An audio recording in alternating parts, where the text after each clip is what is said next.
Meu amigo e minha amiga eleitoralista, a gente vai aprender nesse vídeo a como calcular o quociente eleitoral. Bem, na verdade a gente não vai falar propriamente do cálculo, tá? Até porque cálculo é uma questão de lógica. Então, nesse vídeo aqui não se prende sobre número X ou número Y, vírgula para lá, vírgula para cá. A ideia é que você entenda a lógica, né? Matemática não é cálculo, nem só número propriamente dito, é uma questão de lógica.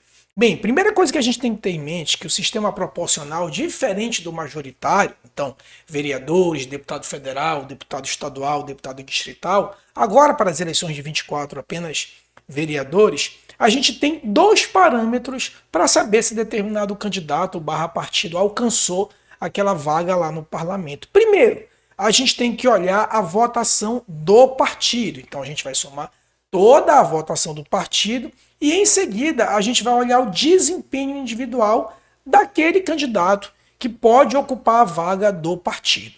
E só a partir daí é que a gente vai conseguir saber se o partido barra candidato conseguiu alcançar uma vaga aí no parlamento, né? Conseguiu uma cadeira, como a gente diz a grosso modo, tá? Calma, fica aí que você vai entender.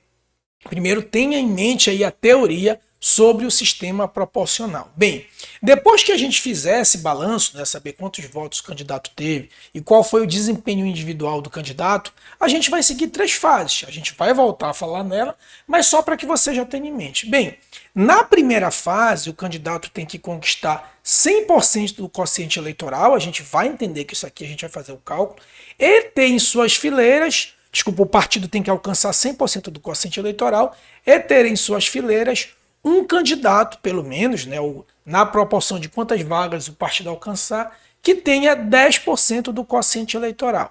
Faz a primeira rodada, não alcançou todas as cadeiras, a gente parte para a segunda fase.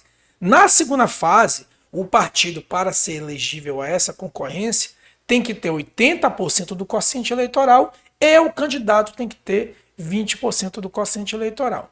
Não preencheu todas as cadeiras, se passa para uma terceira fase.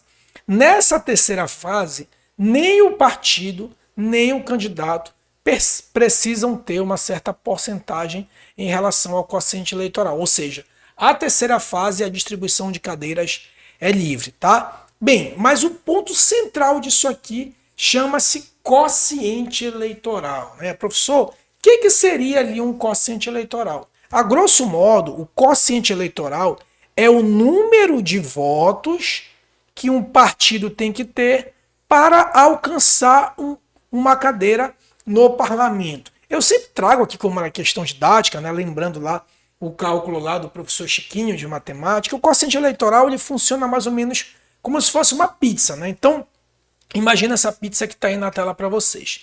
Então, suponha-se que essa pizza ela custe R$80, certo? Ela custa R$80. Como ela tem 8 pedaços, isso quer dizer, a grosso modo, que cada pedaço de pizza, um pedaço vai valer quanto, né? Quanto que eu teria de dinheiro para poder comprar um pedaço de uma pizza? R$10. É mais ou menos assim que funciona lá o quociente eleitoral. Então, um pedaço de pizza eu tenho que ter R$10. Levando para o quociente eleitoral, eu teria o seguinte, ó, a cada tantos votos eu tenho direito a uma cadeira. Tenha em mente essa lógica que tudo vai ficar mais fácil, né? Tenha em mente a lógica da pizza. Bem, eu tenho uma pizza que custa R$80 com 8 pedaços, é como se eu tivesse um parlamento com 8 cadeiras. Então, quanto vale cada cadeira? Quanto vale cada pedaço de pizza? R$10, certo? Agora vamos lá para o caso prático, né? Então, primeiro passo é considerar o número de votos válidos. Para efeito de calcular o pedaço dessa pizza, eu só vou considerar o número de votos válidos. Então, suponha-se que uma cidade eu tenha 250 mil eleitores, 20 mil votaram em branco e 30 mil votaram nulo. Então, eu vou desconsiderar esses 50 mil, que não são válidos. Quantos votos válidos vão sobrar? Apenas 200 mil. Então, eu tenho 200 mil votos válidos, é com isso que eu vou calcular o meu quociente eleitoral.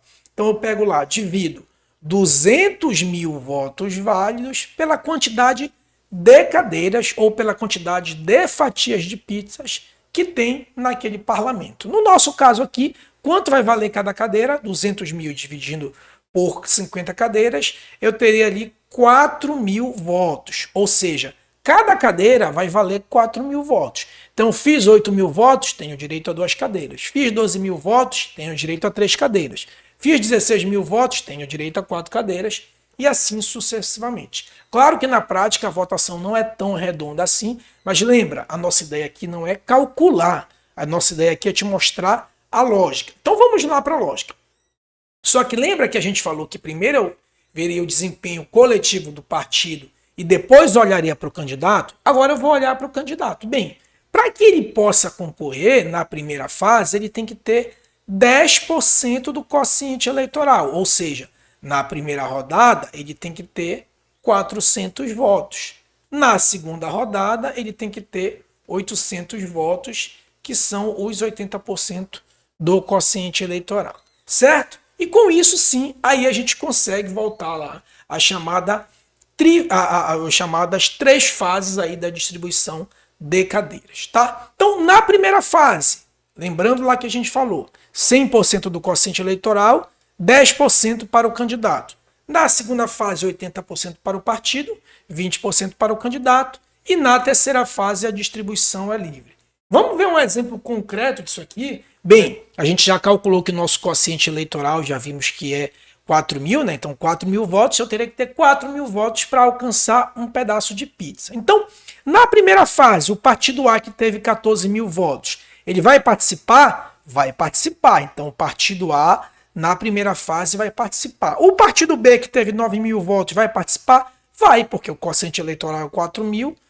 Então, o partido B vai participar. O partido C vai participar? Não, porque ele teve 3.800 votos e o nosso quociente eleitoral é 4.000. Então, quem participa da primeira fase, participa da segunda e da terceira. Porque na segunda fase basta eu ter 80%, que dá 3.600. Então, quem participar da primeira fase vai participar da segunda e da terceira. Então, o A e o B vão participar da segunda e da terceira. Agora, na segunda fase, o partido C participa, né? Porque ele teve 3.800 votos e bastaria ter 3.600 votos. Então, o partido C participa, obviamente, tanto da segunda quanto da terceira. Agora vamos para o candidato. Lembra que a nossa ideia aqui é que você tenha uma noção lógica, né? Então, lembra que o candidato na primeira fase tem que ter 10%. O candidato A1 participa da primeira fase? O A1 participa, porque bastaria ter 400 votos. Então, o A1 participa. O A2 participa? Também participa, né? Ele teve 900. O A3 participa? Não. O A3 não participa, porque ele teve menos de 400 votos, certo? O B1 participa? Participa. O B2 participa? Também participa. E o B3 participa? Não participa, porque ele não teve mais do que 10% do voto, tá? Professor, e o C1? O C1 não teve mais de 10% do voto? Teve, mas lembra que o partido C, ele não participa da primeira rodada porque ele não alcançou os 100% do quociente eleitoral, tá? Vamos para a segunda fase agora, tá? Eu não estou considerando quantas vagas cada partido ganhou, tá? Isso é uma outra conta. Eu estou considerando primeiro aqui quem é elegível, tá? Na segunda rodada, bem, na segunda rodada, o A1 participa? Claro, né? O A1 participa porque ele fez 3.000 votos. Então, o A1 participa. O A2 participaria, já que ele fez 900 votos? Fez, porque bastaria 800. Olha aqui, ó. Bastaria 800. Então, o A2 participa. O A3 não participa, né? Porque ele nem conseguiu os 10% da primeira fase. Assim como o B1 participa, o B2 participa e o B3 não participa, né?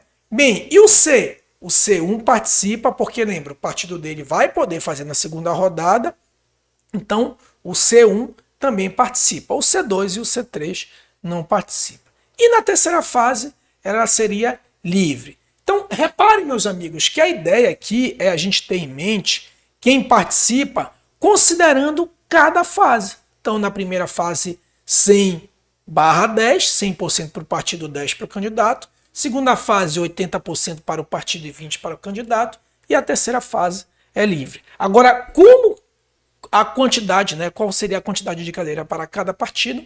Isso era assunto para um outro vídeo, tá? Isso aí a gente vai ver em uma outra oportunidade, tá? Não se esquece, por favor, de curtir, comentar e compartilhar. E não se esquece também que a nossa matrícula para a oficina de Direito Eleitoral está disponível, o link vai ficar aqui na descrição. Se você quiser se aprofundar em Direito Eleitoral, se preparar aí para as eleições de D24, o link está aqui na descrição, certo? Forte abraço e até a próxima.